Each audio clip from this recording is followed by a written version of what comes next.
शबाना आज़मी 18 सितंबर 1950 को कवि, शायर, एक्टिविस्ट कैफ़ी आज़मी और उनकी पत्नी शौकत कैफ़ी को एक पुत्री रत्न प्राप्त हुआ, बेटी हुई।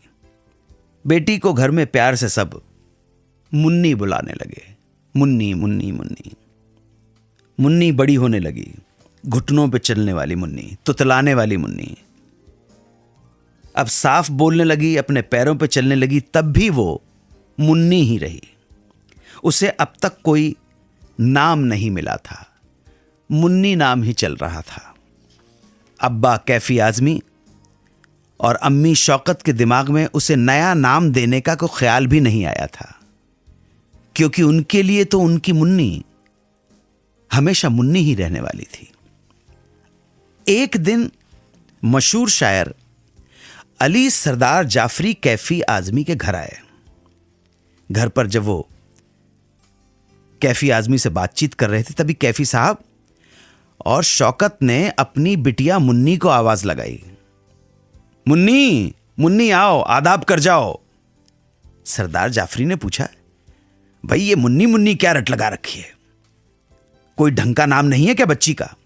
कैफ़ी आज़मी और शौकत आज़मी ने कहा, अभी तक तो हमने सोचा ही नहीं है जाफरी साहब, आप ही कोई नाम रख दीजिए। जाफरी साहब ने कई नाम सुझाए और एक नाम पे सबकी सहमति हो गई। एक नाम सामने आया, फाइनलाइज हो गया, शबाना। कैफ़ी साहब और शौकत बेगम को भी यह नाम जच गया और इस तरह उनकी प्यारी दुलारी मुन्नी बन गई शबाना, शबाना आज़मी। ब्रेक के बाद जवाब दूंगा नवी मुंबई के अक्षय जी के सवाल का, जिन्होंने हमसे पूछा है कि सुभाष घई ने एज एन एक्टर कितनी फिल्मों में काम किया है। अक्षय जी, आप जुड़े रहें हमारे साथ, सुनते रहें सुहाना सफर विद अनु कपूर, सिर्फ 92.7 बिग एफएम पर। सुनते रहिए रेडियो का number 1 show Suhana Safar with Anu Kapoor, सिर्फ 92.7 बिग एफएम पर।